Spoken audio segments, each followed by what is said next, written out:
कोई फर्क नहीं पड़ने वाला भाई, उसका पता ना पूछो, उसका पता ना पूछो, आगे बढ़े चलो। फितना किसी गली में होगा उठा हुआ। अवैसी साहब तो आते हैं और कोई बात करी, फितना उठा और बात खत्म हो गई। कोई फर्क पड़ने वाला नहीं है। ये चाहा तो सब इंतजाम कर देंगे, ईश्वर ने चाहा तो सब इंतजाम कर देंगे। गजल पे आए तो मतले में काम कर देंगे। पड़े रहे समाजवादी तो कलंदर, उठ जाए तो फितना। अगर समाजवादियों को जगाया अब तो भाजपा का सुपड़ा साफ कर देंगे। बहुत अच्छे। चुनाव चुनाव का टाइम चल रहा, जरूर नहीं है कि राष्ट्रीय अध्यक्ष को हर जगह पर बोलना पड़े। गलत चीज का पहले मेरी बात सुनिए एक मिनट। वो गलत कर रहे हैं, पूरा हिंदुस्तान देख रहा है, समझ गए नहीं? बोलने वाले लोग बोल भी रहे हैं। ऐसा नहीं है कि राष्ट्रीय अध्यक्ष ही अगर बोलेंगे, हमारी अगर सीधी बात भी होती है तो उसको उल्टा बना देते हैं। हो सकता है कोई हिकमत हो सकती है, कोई मसलियात हो सकती है राष्ट्रीय अध्यक्ष जी के सामने, लेकिन गलत तो कह सकते। अरे भाई यार, तो दिल से भी जानता है आदमी बुरा, कुछ बातों को मतलब दिल से बुरा जान ले बस।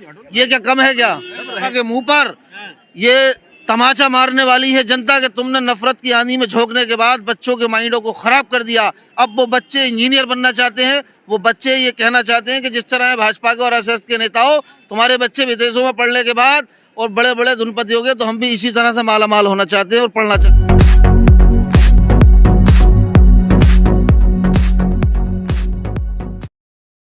जो है समाजवादी पार्टी की मीटिंग खत्म हुई है। जो स्पीच थी वो यहाँ लोगों ने सुनी है। समाजवादी कार्यकर्ता हमारे साथ हैं, इनसे हम बात करते हैं। अरे बेटा जो जी, कहाँ से हैं? मैं फर्रुखाबाद जिले से आया हूँ, कायमगंज विधानसभा क्षेत्र से। क्या लगा आज देखा कई सारे विधायक जो है समाजवादी पार्टी में शामिल हुए हैं, क्या संदेश जाने वाला है इससे? मैं इससे ज्यादा क्या कह सकता हूँ। प्रत्यक्ष के लिए प्रमाण की कोई आवश्यकता नहीं है। ये अपने स्वाभाविक अपने मन से आए हुए लोग हैं। और आज जय अम्बेडकर और जय लोहिया की हो रही है। इससे आप स्वतः समझ सकते हैं कि ये इंकलाब 22 में बदलाव निश्चित पक्का 22 में पक्का 100%। बीजेपी कह रही है सिर्फ दिखावा है। बीजेपी अब 30 के पास, 30 के बाद 300 प्लस का नारा, 30 के पास बीजेपी, 30 के पास। झूठे और फ्रॉड ठगने वाले समाज के लोगों को जनता समझ चुकी है। वो चाहते थे चुनाव हिंदू मुस्लिम पे हो जाए, लेकिन जनता ने चुनाव कहां पे लाके खड़ा कर दिया? मंडल का मंडल वाला चुनाव आ गया। आगड़ा और पिछड़ा की लड़ाई है। अच्छा, जय अम्बेडकर और जय लोहिया। अगड़ा और पिछड़ा की लड़ाई है। हाँ। मथुरा में मंदिर नहीं चाहिए ना, मंदिर से मंदिर भगवान ईश्वर अल्लाह वाहेगुरु ईशा सब एक ही है, सबका मालिक एक ही है। धर्म और जात के नाम पे बांटने वाले कलंकियों को जनता अभी 2022 में जल्दी सबक सिखाने जा रही है। 80 और 20% की लड़ाई। देखिए इधर सुनिए, कोई लड़ाई नहीं है बिल्कुल। समाजवादी की बहुत खतरनाक तूफानी वोटिंग होने के लिए जा रही है। शायर ने यूं कहा कि खुदा ने चाहा तो सब इंतजाम कर देंगे, ईश्वर ने चाहा तो सब इंतजाम कर देंगे। गजल पे आए तो मतले में काम कर देंगे। पड़े रहे समाजवादी तो कलंदर, उठ जाए तो फितना। अगर समाजवादियों को जगाया अब तो भाजपा का सुपड़ा साफ कर देंगे। बहुत अच्छे, समझ गए नहीं? और रहा सवाल इस चीज का, मुख्तसर इतना के 2 हरफों से बन जाता है दिल, और चौड़ा इतना के इसमें तो जहाँ के राज हैं। तो यकीनन राष्ट्रीय अध्यक्ष जी जो है वो किसी धर्म या जाति की राजनीति नहीं करते, बल्कि हिंदुस्तान की और खासतौर से उत्तर प्रदेश के हिंदू मुस्लिम सिख ईसाई जो हमारे सेकुलर भाई हैं, वो ये समझ गए कि हमारे बच्चों के हाथों में तलवार और बंदूकें ये देना चाहते हैं आरएसएस वाले और भाजपा वाले। लिहाजा हमें अपने बच्चों को पढ़ाना है और समाजवादी पार्टी के मुख्यमंत्री तैयार करना है, बनाना है।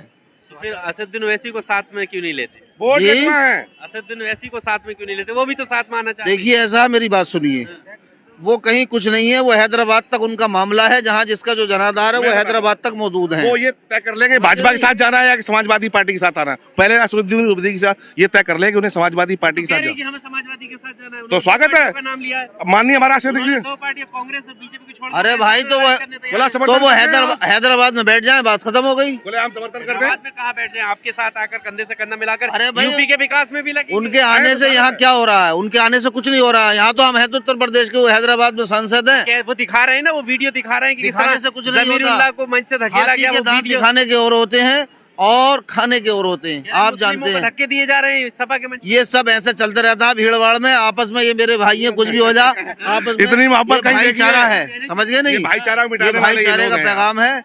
गुरु नानक कहते हैं कि गुल प्रधान कसीब कुरान पोती पंडित पढ़े पुराण, समझ गए नहीं? और आगे लिखते हैं कि नानक अखे राह पे चलना दौलत धन संजाई। दौलत जो है वो इंसान की वो है, समझ गए नहीं? इंसान के अच्छे अमाल और कर्म ही पूजा होती है। तो ये भाईचारा जो बाबा साहब भीमराव माननीय डॉक्टर अंबेडकर जी ने हमें अता किया, ये इंशाअल्लाह ताला ता क़यामत तक, जब तक आप और हमारी नस्लें जिंदा रहेंगी, ये कायम व दायम रहेगा।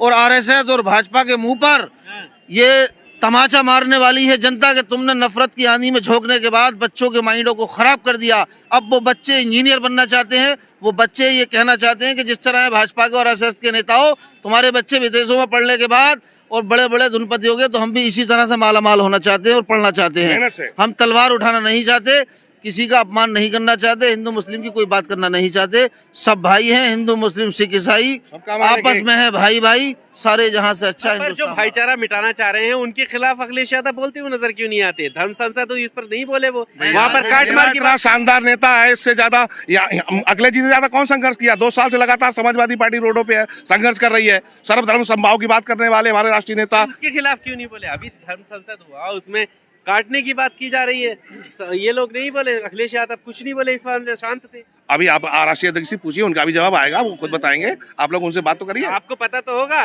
राहुल गांधी, प्रियंका गांधी, इन सब ने बोला है। नहीं, हम लोग असदुद्दीन ओवैसी ने भी बोला है। बताइए। देखिए मेरी बात सुनिए, सम्माव वाला जो भी गलत बोलेगा वो गलत है, मेरी बात सुनिए। और शायद वसीम रिजवी जेल, त्यागी जी जेल जा चुके हैं। देखिए मेरी बात सुनिए, चुनाव का टाइम चल रहा, जरूरी नहीं है कि राष्ट्रीय अध्यक्ष को हर जगह पर बोलना पड़े। गलत चीज का तो पहले मेरी बात सुनिए 1 मिनट। वो गलत कर रहे हैं, पूरा हिंदुस्तान देख रहा है, समझ गए? नहीं, बोलने वाले लोग बोल भी रहे हैं। ऐसा नहीं है कि राष्ट्रीय अध्यक्ष ही अगर बोलेंगे, हमारी अगर सीधी बात भी होती है तो उसको उल्टा बना देते हैं। हो सकता है कोई हिकमत हो सकती है, कोई मसलियात हो सकती है राष्ट्रीय अध्यक्ष जी के सामने, लेकिन गलत तो कह सकते। अरे भाई यार, तो दिल से भी जानता है आदमी बुरा, कुछ बातों को मतलब दिल से बुरा जान ले बस, ये क्या कम है क्या? अरे भाई अगर बाकी लोग खुल के बोल रहे हैं। अरे भाई हमने तो तमाम लोगों ने बोला, हम बोले हैं, और हमारे 1-2 समाजवादी साथी बहुत सारे बोले हैं तो वो बोल गए। कोई भी एक आदमी बोल सकता तो जिम्मेदारी पूरी हो गई। तो ऐसा कुछ नहीं है, उनको जवाब मिल गया है। और यकीनन मैं मुरादाबाद विधानसभा 27 से हूँ, मौजूदा विधायक हैं हाजी इकराम कुरैशी भाई। पहले 30,000 वोटों जीते, इस बार 50,000 वोटों से जीत कर आ रहे हैं। और 6 की 6 सीटें मुरादाबाद पर समाजवादी पार्टी की आ रही हैं। इसी तरह से पूरे प्रदेश के अंदर जनसैलाब है। ये सच है कि 3 सीटें भाजपा की रह जाएं तो कोई ताज्जुब नहीं है। उधर में अभी रैली करी है उन्होंने, असदुद्दीन ओवैसी ने। कोई फर्क नहीं पड़ने वाला भाई, उसका पता ना पूछो, उसका पता ना पूछो, आगे बढ़े चलो। फितना किसी गली में होगा उठा हुआ। अवैसी साहब तो आते हैं और कोई बात करी, फितना उठा और बात खत्म हो गई। कोई फर्क पड़ने वाला नहीं है। एक वोट हिंदू मुस्लिम सिख ईसाई सब साइकिल पे तैयार हैं। मैं राज रक्षे से पैदल सफर कर रहा था तो एक रक्षे वाले ने कहा कि साहब आप कहाँ जा रहे हैं मौलाना साहब? मैंने कहा भाई मैं समाजवादी पार्टी कार्यालय जा रहा हूँ। बोले जब समाजवादी पार्टी कार्यालय आप जा रहे हैं तो भैया जी हमारी शुभकामनाएं आपके साथ है। मैंने कहा साहब वजह? बोले वजह ये है कि हम बड़े परेशान रहे हैं, हमारा ठेला तक नहीं लग रहा, हम बहुत परेशान बेरोजगार रहे हैं। जब समाजवादी की सरकार थी तो हम लोगों का रोजगार अच्छा चल रहा था, लोग हमसे कुछ ना कुछ सामान खरीदते रहते थे। अब लोगों को पैसा ही नहीं है। ये भाजपा वाले ना ठेला लगन देते हैं, ना किसी को करीब आन देते हैं। तो ये समझ लीजिए, ये जो पिछले वर्ग का छोटा छोटा वोट है मजदूर, ये बहुत खामोश है। ये ऐसी वोटिंग होगी और इनकी आवाज इतनी तेजी से निकलेगी कि आप देख लेना 10 मार्च में 8 बजे से ही ये हालात होंगे कि समाजवादी पार्टी इस वक्त 160 सीटों पर आगे चल रही है।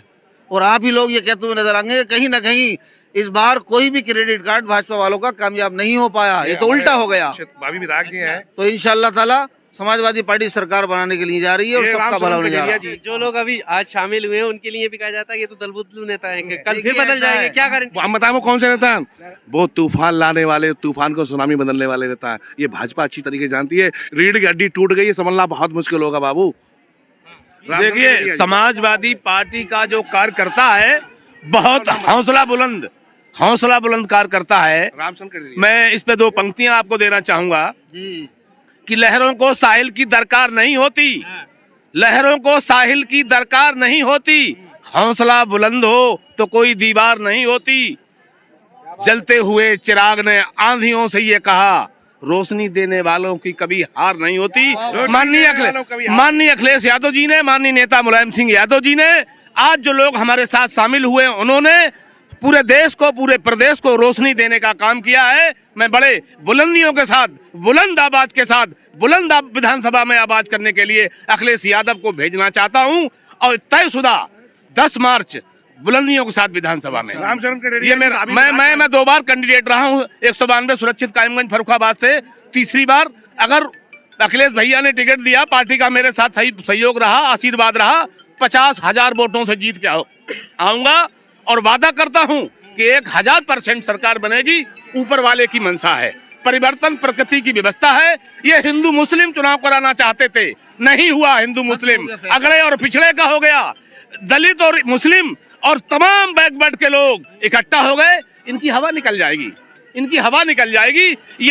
इन्हें नींद नहीं आ रही होगी, इनका डायबिटीज जो बढ़ जाएगा। अब राम राज्य कोई रोटी नहीं देता है। राम राज्य नहीं है। किस राम राज्य की बात करते हो? चीर माताओं बहनों का चीरण होता है। एक दलित बेटी खुलेआम नरसंगा उसकी बलात्कार कर हत्या कर दी जाती है, पुलिस रात में जला देती है। ये रामराज है। हम भी हिंदू हैं, गर्व के साथ कहते हैं। हम भी हिंदू हैं,